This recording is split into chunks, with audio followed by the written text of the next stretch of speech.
Alright, so welcome to my spoiler review for The Suicide Squad. There are some screenings going on right now around the country. Some of you have seen this movie, some of you have not. If you have not seen the movie, this is not the video for you. I did a non-spoiler review of the film on the channel, and if you have not seen that, check it out. And I'm about to go into some spoiler heavy stuff, so click off the video. Also, if you have already seen the non-spoiler review, it is important to reference that review before watching this one, because in that one I go more into like the production and the acting. This review is going to be more about story stuff and kind of what I liked and didn't like. So, last chance to click off. Okay, here we go. Spoilers for Suicide Squad. I liked the movie, thought it was a mess. This movie's James Gunn, completely uncontrolled. He does whatever he wants. It's violent, it's nutty, there's poop jokes, or whatever. It's not poop jokes literally, but there's humor, like lots of different jokes, slapstick, there's everything. And it's all very adult. Unlike Shazam, which had jokes that were kind of family friendly for the most part, this movie has, it pretty much is the Deadpool of the DC universe. That's what this is. I gotta give praise to John Cena as the Peacemaker, dude. He was funny. And Idris Elba was great, as he always is. I was surprised that they wiped out Boomerang so early in the film. I thought for sure he was coming back later on.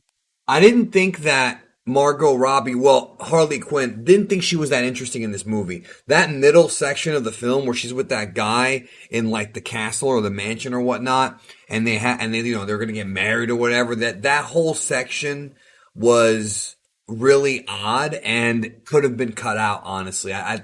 It brought the movie to a screeching halt. But it wasn't really like a terrible movie or anything like that.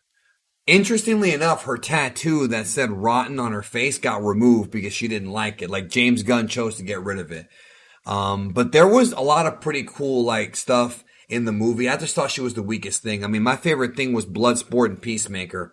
Dude, the scene where they have that duel and Bloodsport shoots and the bullet goes through the other bullet and then it nails John Cena. Somehow he survived. Peacemaker, that totally came off like a Deadshot thing. It really felt like that scene was shot for Deadshot, originally. Or not, maybe not shot for, but I think they were thinking about him when they made that. That's the way I see it. King Shark, man. King Shark going around gobbling people, not really sure what a friend is. That was funny. He was kind of like the Groot of this movie, right? And I really did like sort of what he did at the end. And I liked when they fought when they went up against Starro or whatever, that was a weird villain because he's pretty much a kaiju. And remember that one dude was like, we got a fucking kaiju. He's pretty much a kaiju. There's not really anything too sinister about him. And Captain Boomerang, not Captain Boomerang, Peacemaker. The whole thing with Flag and Peacemaker, how they got into it and he stabbed him in the heart, that was a tragic thing because it didn't really feel like Peacemaker was a good guy. There's a lot of, the movie kind of goes in that gray area where you're not really sure who the heroes are and the villains. They're all villains, but they're trying to do something good, right? But even Amanda Waller, at the end of the film, how her own people turned on her because she was gonna freaking push the button. To me, that was a weird choice because Amanda Waller's supposed to be the one character that is, rough but fair. She's like that mean teacher where she wants you to pass, but she's gonna be a bitch to you. But at the same time, this movie painted her like one of the Suicide Squad. She's kind of in that gray area where you're not really sure if she's actually got good intentions or not. You just don't know. And I think that she does have good intentions, but I think that being, the leader of Task Force X may have fucked with her enough to make her think that she, to make her, to harden her up, if that makes sense. I kind of suspected that the Suicide Squad was going to get taken out early in the movie and replaced by a better Suicide Squad, not a better, but a newer one. I suspected that, but it wasn't done exactly like that. I wanted more scenes with the Weasel. I really liked that Weasel character. Him getting dropped off in the ocean or whatever, and he couldn't swim early, and that was funny. That was the first time I actually really started to like this movie. I like the whole thing with one of the funniest scenes was Polka Dot Man, right? How he kept imagining like his mom and it was a bunch of like overweight women. And then he imagined like Starro being his mom. Like that shit was funny, dude. Like that was actually legitimately funny. Also Ratcatcher, like, okay, so we have the Ratcatcher and then we have, Ratcatcher 1 who's her dad, excuse me, her dad. And that was Taika Waititi. And I was like, oh, that's a cool cameo. I saw him in the opening credits, and that was funny because and the character. I mean, the character itself, the power to control rats was a bit weird. It's like the Rat King from Ninja Turtles, but the scene where like all the rats attack Starro, like that was awesome. Like that was I mean, I never in my lifetime would have ever imagined a movie that shows like like like a giant starfish fighting a bunch of rats. Like who comes up with this shit? And then on top of that, I really love Javelin. He was only in the scene for a little bit, but Harley Quinn has that one fight scene where she takes on all those guys by herself. A little bit unrealistic, but she seems to be a complete badass, like Birds of Prey did.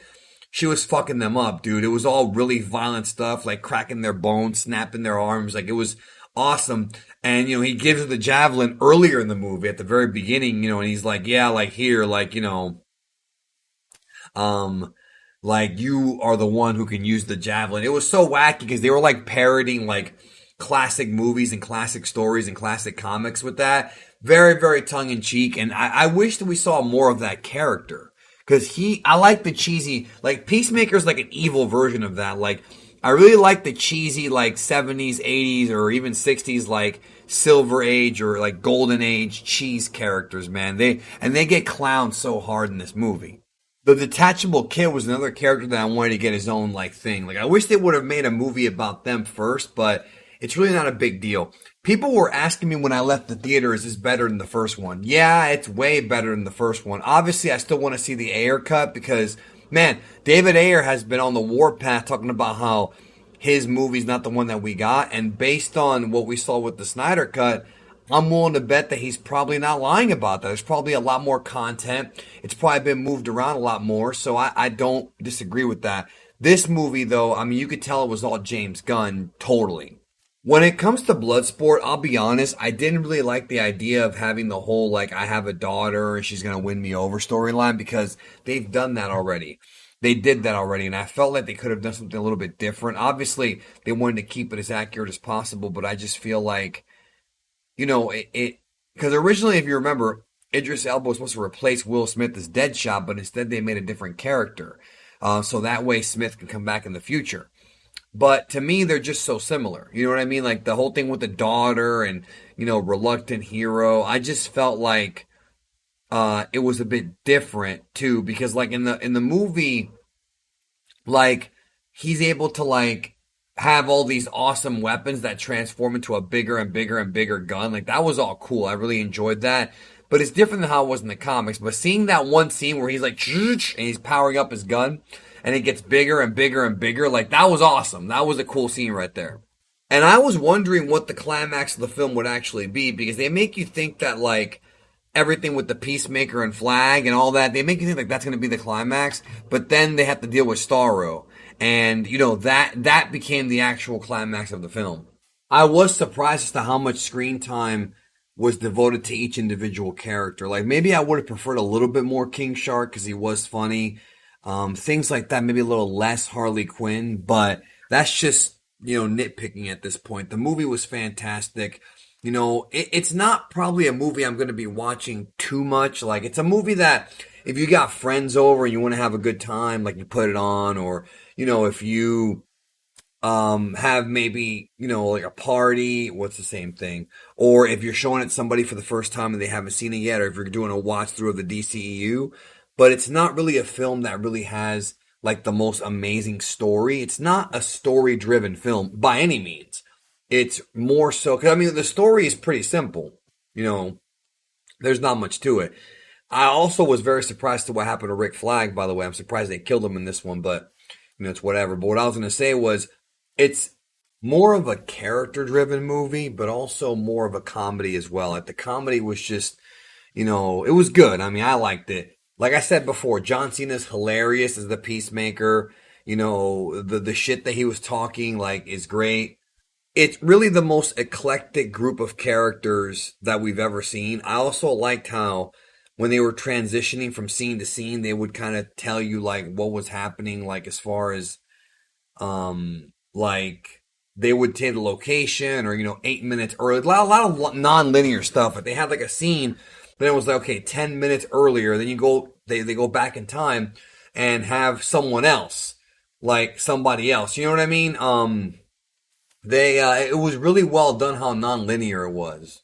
The mid-credit scene showing that the Peacemaker was alive. I mean, that was predictable because